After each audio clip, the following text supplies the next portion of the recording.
Halo, berjumpa lagi dengan Media Eduka. Dalam video kali ini, kita akan membahas tentang soal dan pembahasan tes wawasan kebangsaan. Contoh soal nomor 1. Kesepakatan dasar dalam perubahan Undang-Undang Dasar 1945 dengan cara adendum, maksudnya A. Naskah baru menggantikan naskah asli sebelumnya. B. Naskah asli Undang-Undang Dasar 1945 digantikan dengan naskah perubahan. C. Penggabungan antara naskah asli dengan naskah pembaruan. D. Naskah asli Undang-Undang Dasar 1945 dipertahankan dan naskah pembaruan dilekatkan pada naskah asli. E. Naskah asli digabungkan dengan naskah pembaruan Undang-Undang Dasar 1945 ditambah dengan aturan-aturan peralihan. Pembahasan. Salah satu kesepakatan perubahan adalah dilakukan dengan cara addendum. Artinya, perubahan Undang-Undang Dasar Negara Republik Indonesia tahun 1945 dilakukan dengan tetap mempertahankan naskah asli dan naskah perubahan-perubahan dilekatkan melekat pada naskah asli. Jadi, jawaban yang tepat adalah D.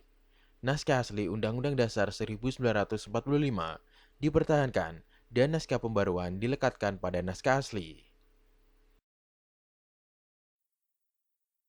Contoh soal nomor 2. Secara konstitusional, negara Indonesia dalam Undang-Undang 1945, Pasal 1 Ayat 3, menyatakan tentang A. Negara Indonesia adalah negara kesatuan berbentuk republik. B. Kedaulatan berada di tangan rakyat dan dijalankan berdasarkan undang-undang. C. Negara Indonesia adalah negara hukum. D. Presiden memiliki kekuasaan eksekutif. E. Bentuk susunan negara Indonesia adalah republik. Pembahasan. Pasal 1 Ayat 3 Undang-Undang Dasar 1945 menegaskan bahwa negara Indonesia adalah negara hukum, mengandung pengertian bahwa segala tatanan kehidupan berbangsa, bermasyarakat, dan bernegara adalah didasarkan atas hukum. Jadi, jawaban yang tepat adalah C. Negara Indonesia adalah negara hukum.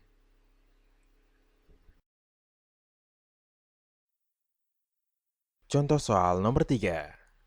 Pencetusan ide dan implementasi terhadap konsep 4 pilar kebangsaan diprakarsai oleh A.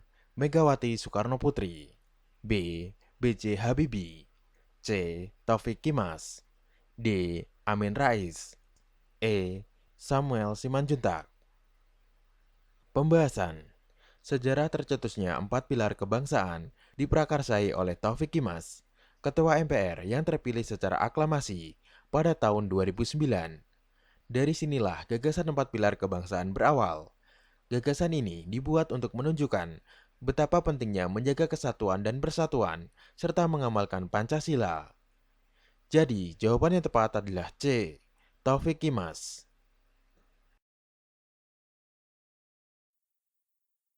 Contoh soal nomor 4.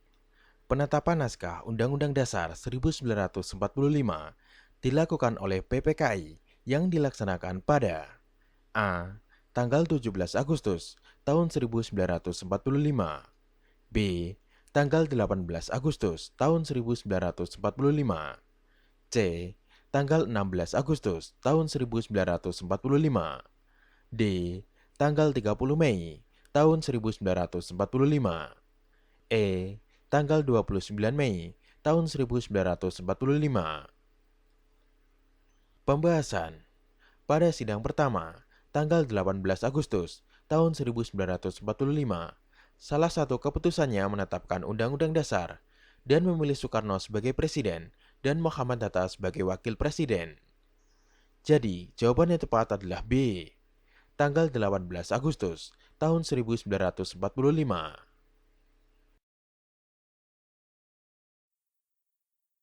Contoh soal nomor 5. Salah satu aturan yang tidak tertulis namun menjadi ketentuan nasional dikenal dengan nama A. Traktat, B. Konstitusi, C.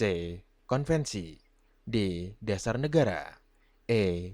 Jurisprudensi. Pembahasan.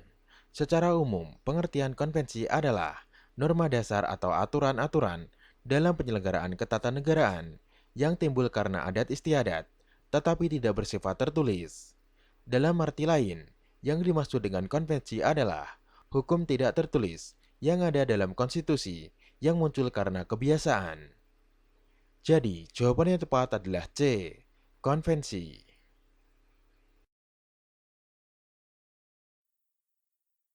Contoh soal nomor 6. Polemik empat pilar kebangsaan yang digagas Taufik Kemas mengalami problematika terhadap kedudukan A. Pancasila, B. Undang-Undang Dasar 1945, C. NKRI, D. Bhinneka Tunggal Ika, E. Sistem Peradilan Nasional. Pembahasan. Taufik Kimas begitu kuat mengusulkan agar Pancasila masuk ke dalam empat pilar bersama-sama dengan Undang-Undang Dasar 1945, NKRI, dan Bhinneka Tunggal Ika. Bahkan, MPR pun dengan gencar berusaha mensosialisasikan pemikiran Taufik tersebut. Jadi, jawaban yang tepat adalah A. Pancasila.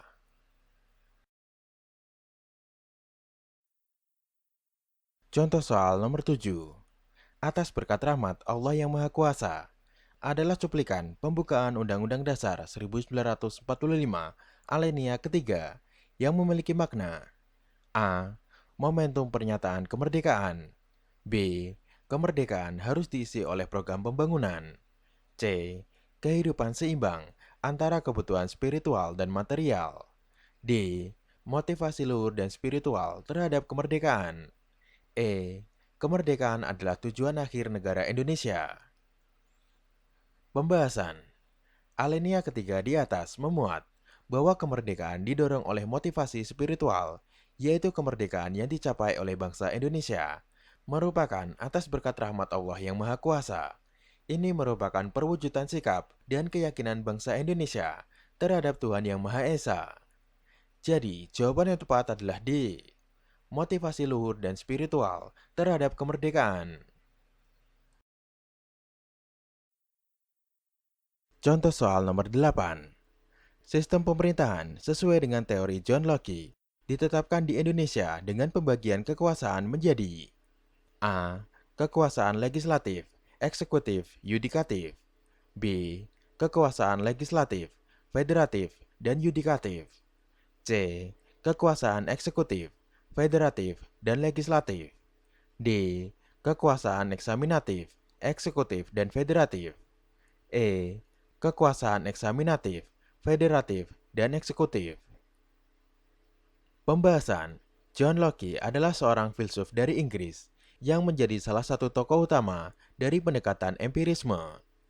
Pemikiran politik Locke yang terkenal adalah pembagian atau pemisahan kekuasaan menjadi tiga. Yang pertama, eksekutif, menjalankan undang-undang. Yang kedua, legislatif, membuat undang-undang. Yang ketiga, federatif, memerintah daerah-daerah jajahan. Jadi, jawaban yang tepat adalah C. Kekuatan eksekutif, federatif, dan legislatif.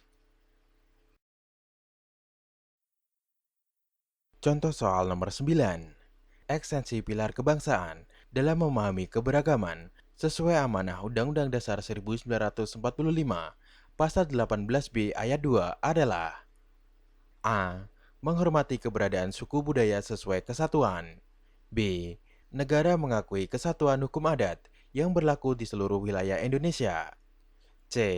Keberadaan masyarakat adat harus diatur dan diperhatikan dalam sistem pemerintahan, D. Kebijakan untuk melestarikan budaya menjadi kewajiban seluruh rakyat Indonesia, E. Keberadaan adat istiadat di wilayah NKRI harus dilindungi oleh negara. Pembahasan. Pasal 18B ayat 2 berbunyi, negara mengakui dan menghormati kesatuan-kesatuan masyarakat hukum adat serta hak-hak tradisionalnya sepanjang masih hidup dan sesuai dengan perkembangan masyarakat dan prinsip negara kesatuan Republik Indonesia yang diatur dalam undang-undang. Jadi, jawaban yang tepat adalah B. Negara mengakui kesatuan hukum adat yang berlaku di seluruh wilayah Indonesia. Contoh soal nomor 10. Implementasi pilar kebangsaan memiliki tujuan untuk mewujudkan A. Indonesia adil dan makmur. B. Semangat nasionalisme secara universal.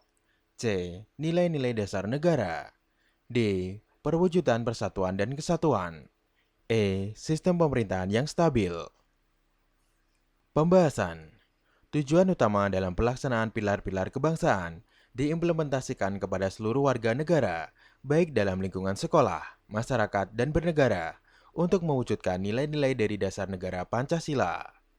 Jadi, jawaban yang tepat adalah C. Nilai-nilai dasar negara.